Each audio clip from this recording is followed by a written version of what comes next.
so great to finally meet you. And I can see why you picked me. I mean, look at us. We could be the same person.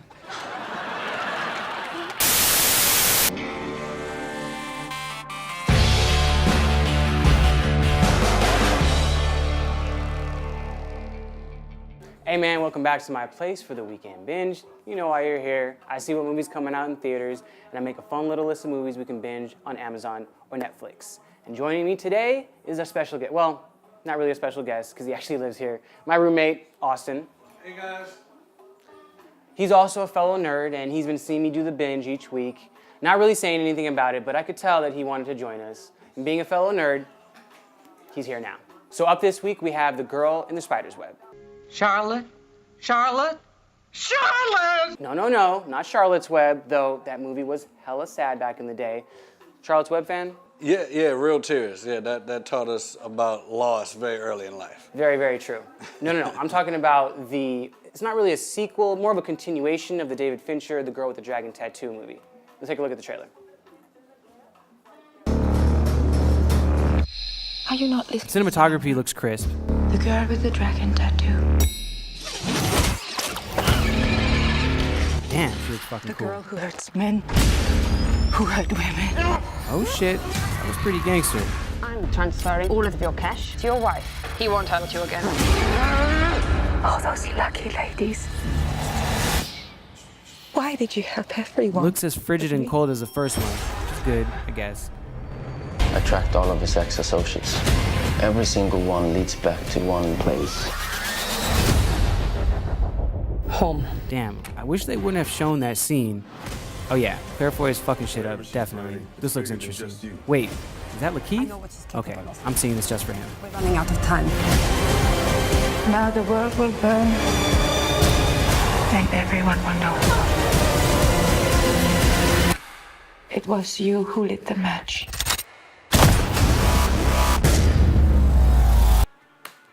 Damn, that actually looks pretty good. That looks crazy. I didn't see the first one. Well, I saw the first one, but I don't remember it too well. But yeah, that looks crazy. The dude had a sniper rifle and a laptop. I'm like, if you got a laptop with your sniper rifle, you about to shut it down. That's crazy. Yeah, no, and it's got Lakeith in it, which I always love. But it's interesting, they changed the lead actress from the first movie. Yes. It was Rooney Mara in the first one. Now it's Claire Foy from Unsane and The Crown, which got me to thinking of the binge for this week. Thinking of other movies and TV shows where they change the lead actor for the next installment. It has happened a couple times. Yes, or as I like to call, Aunt Viv'n in movies and TV. Ding, ding, ding. Ah, see, he knows what I'm talking about. First up on the list, we're going to take a little trek to space. Space, the final frontier.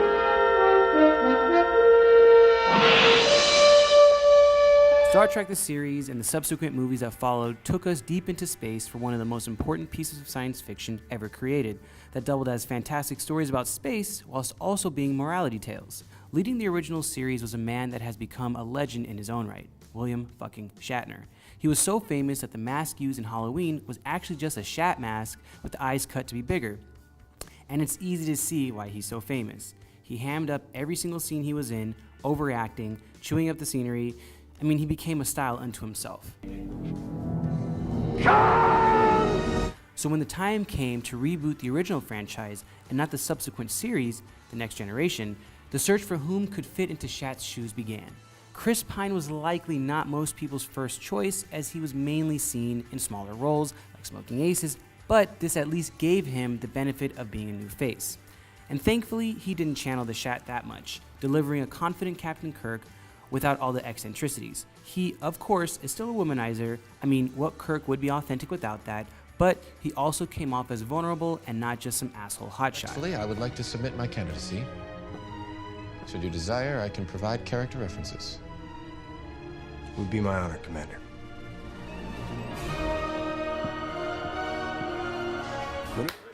Man, so what did you think about them going from William Shatner to Chris Pine for Star Trek? I like Chris Pine. I like all these new Star Treks. I think they're doing it justice. Every time I see it, it's fun. Still has all those old themes you got, you know. I think Chris Pine does a good Captain Kirk with the with his gung-ho-ness, and then you have Spock still being logical, and now with the upgraded special effects, yeah, I like it. It's good. Do you think he needs to have, like William Shatner's known for hamming it up, for like eating up the scenery, for just basically having his own William Shatner style. Yeah. Do you think he needed to channel that, or was it good that he was just kind of doing his own thing? That's a good question. I like the way he's doing it. Yeah. It feels like an actual person. Like the William, you can't hate on that at all. Like that William Shatner persona was just bigger than life. But I think the way he's playing it is good. I like how he's doing it. Okay. All right. Shout out to Chris Pine. All right. Well, we're gonna go from the Shat to another person that's more of a villain than a hero, the Joker in The Dark Knight. Jack is dead, my friend. You can call me Joker. And as you can see, I'm a lot happier. The Joker is one of the most famous villains ever created, working hand in hand with Batman as an unstoppable force to Batman as an immovable object. And in order to play this obviously psychotic character, you have to have someone that can dive deep into the crazy. Of course, the first person to play the character was Cesar Romero, who played it more as camp, but once seeing the Joker voiced by Mark Hamill in Batman the Animated Series, we began to see the voice and the crazy come to the forefront. Now, what is everyone in town talking about? Your fish? I told you not to speak! Then, when Tim Burton took a stab at it, Jack Nicholson was tasked with bringing the Crown Prince to life, playing him as a kooky gangster with a penchant for white makeup and saying weird shit like this. I'm of a mind to make some mookie.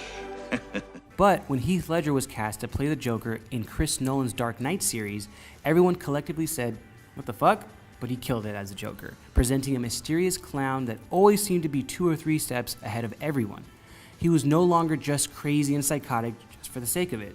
This dude had scars on his cheeks and a darkness in his eyes that belied a real history. Who tells me I worry too much? Who tells me I ought to smile more? I mean, it's no wonder he won a trophy for this one.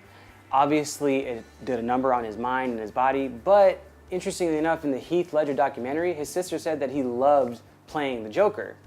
What do you think? Do you think playing the Joker killed Heath? I would like to think not, but I do feel like maybe the deep diving he did into the role, I'm sure didn't help. Heath is known for like really getting very method and getting into the character. So yeah, I don't want to flat out say the Joker killed him, but I'm sure that him trying to get into that mind state, whatever he was doing, probably might have had something to do with it. It could have. R.I.P. Heath. That's wild. And considering how iconic this role is, do you think we'll ever have an opportunity to have someone Aunt Viv Heath Ledger? Do you think anybody will be able to take over? I mean, we got Joaquin Phoenix coming up, and just in the promotional and the little behind the scenes, he's looking great. Yeah, I'm interested to see what Joaquin does with it. So is Joaquin supposed to be? Is it still in the same series? Nah, it's a whole new thing. It's like a standalone. Yeah, Joker. so yeah, because usually with with superhero movies, you can switch actors without it necessarily being an Aunt Viv. I am excited to see what Joaquin does. Yeah, me too. For sure, he's great. So we spent a little bit of time in Gotham with Batman and the Joker. Now we're going to travel all the way to Westeros to see this guy named the Mountain.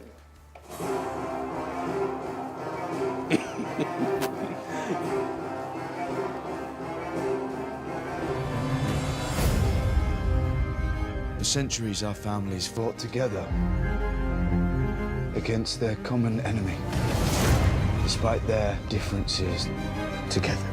Game of Thrones has been going strong on TV for almost a decade now, and in that time, various actors have played the same characters, often playing musical chairs until they find the perfect person to fit a particular character. Even starting with the very first episode, there's a report that the pilot was reshot completely with an entirely different person playing the lead character, Daenerys. I kind of feel bad for whoever missed out on the chance to be Khaleesi.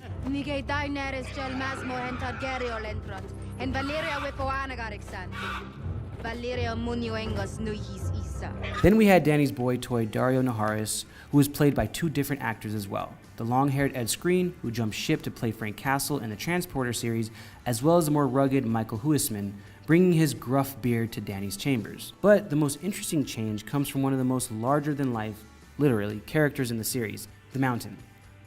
3 different people have played the Mountain, and even though the 2 guys that played the Mountain were serviceable, we did not see the full realization until he was embodied by literally the strongest man in the world, Hafthor Julius Bjornsson. They needed someone that looked strong enough to smash someone's face in with his thumbs alone, and maybe went a little overboard, but they finally found someone that lived up to the moniker of the Mountain. Man, that guy is a beast. What do you think about the new Mountain? Because, like I said, there's 3 of them. What did you think about the newest one? Well, what's funny is I didn't even realize there were 3. I thought you there didn't were even know 2. that? So yeah, when you told me earlier, I was like, They had there's one, 3? Yeah, one in the first season. Yeah. And then they changed him. I can't remember, like maybe the 2nd or 3rd season, and then they brought in Thor. Yeah, so I'm gonna have to go back and look. But I liked all the mountains. I loved the 3rd one because of course like physically, like he looks like a mountain. Like, it's like wow, like yeah. So yeah, I like what they did. And what's cool about Game of Thrones, it's not as noticeable because there's so many characters. So you can even like, I think that's probably why it got me, because it's like when you come back, you're like, oh yeah, that's the mountain. Then it takes a minute to realize like, oh, that's a different actor. Like it's like, so. I know, I agree. I think the only one that really was noticeable and probably people obviously knew that it was different was the guy who played Dario Naharis. Because the original guy at screen had long, flowing hair, and then the next guy had just like a thick beard. They looked nothing alike. They even had a different thing that they were wearing. Yeah. So it's interesting. I think it's fascinating for something like Game of Thrones, which is so vast in terms of story, that even the creators could pick somebody for a season and then be like, you know, I think we need someone better. So. Yeah. Hey. I do have, well, this is my roommate. This is Sim. She's joined us on a couple of binges. Pleasure. Enjoy. Oh, thank you. All right. I guess she's got to work today. Okay. All right, so, craquettes. Crackets. Yes, crackets. Not crackers, craquettes. Crackets. This is for you. It's French. Yes. Yeah, go ahead. Shasta. Always got to have Shasta. Remember that show, Shasta McNasty? I do not remember Shasta. I don't remember what it's about. I just remember that was the title. Here. All right, and then we got chocolate creme, aka Oreos. Fun fact about Oreos: Oreos is actually a knockoff of a cookie called Hydrox, which had more of a bitter taste. Makes a lot of sense why this Oreo knockoff. Well, not the Oreo knockoff. Oreos actually was more popular. So let's dive in. All right. So next up on the list, as we put these 99-cent store cookies into our face, is Iron Man.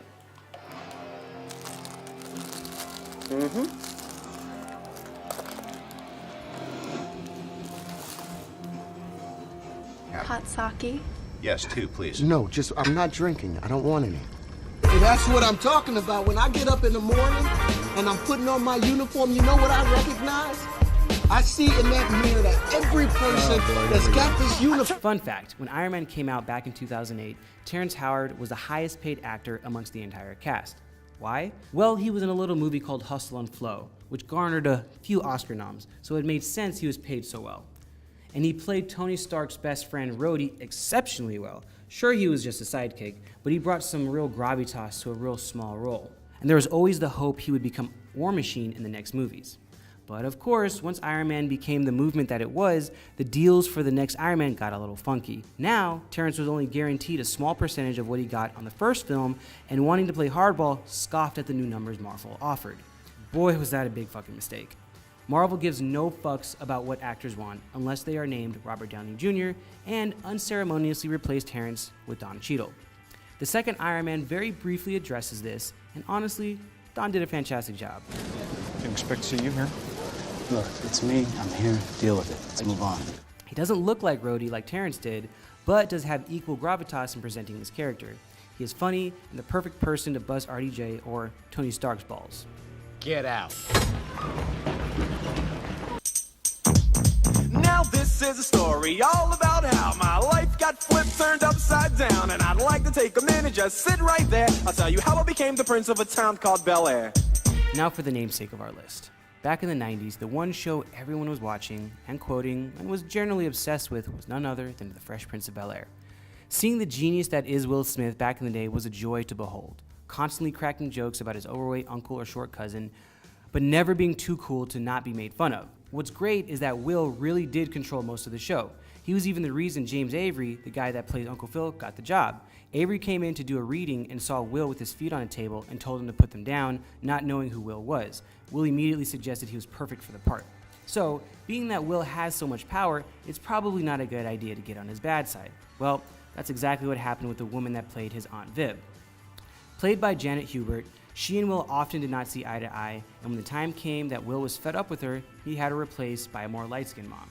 Now, the new mom was fine, she was present and provided the matriarchal vibes needed for the show, but she was never going to make us forget about the one and only OG Aunt Viv.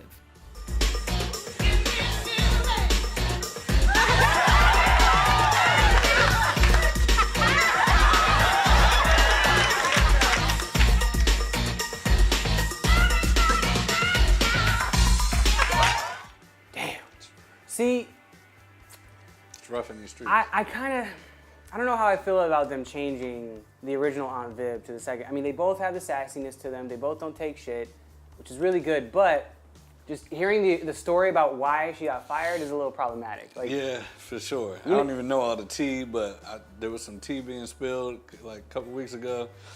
And it was disheartening because it's like, we love both the characters. Like, I like the original Aunt Viv better, but man. Why did you like the original Aunt Viv better? I like the original because I feel like her sassiness was like, it was real. Like her sassiness, and then the dance scene, I think she won me over with that. Like, yeah, yo. For sure. Yeah, she could actually. Yeah, she's a dancer. She could actually. Yeah, there's a whole sequence where she danced. Remember when she was dancing? Yeah, that was good. That was good. I think I just overall like the acting better. I think she's just probably. That felt like Aunt Viv. When we got the new Aunt Viv, it was like took me a little minute to get over, like to get accustomed to the new Aunt Viv. Yeah, I agree. Well, it's interesting because like Will Smith has just so much power. Apparently, him and the original Aunt Viv had conflicts. She wasn't like what he was doing, and at the end of the day, Will has ultimate power, so he kind of gave her the boot unceremoniously. That's how it goes. That's how it goes in Hollywood. Sucks. Well, that's it. That's all we had for this week. All right. What'd you think? What'd you think about your first binge? Oh, there it is. That's how we got to do it. And if you want to continue the binge, here's a couple more movies and TV shows to check out. You've kept him alive so that he can die at the proper moment. Bring him to me. Let's find out where he is. If we find him, we can end this. Hello. Is this Clarice? I've been in a state of hibernation. I need some action, Clarice. I need to come out of retirement and return to public life.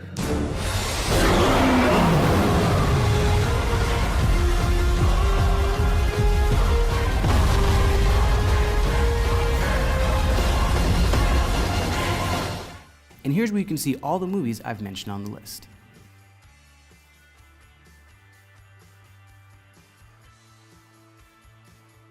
That's all for this week. See you later. Brother Lean signing off.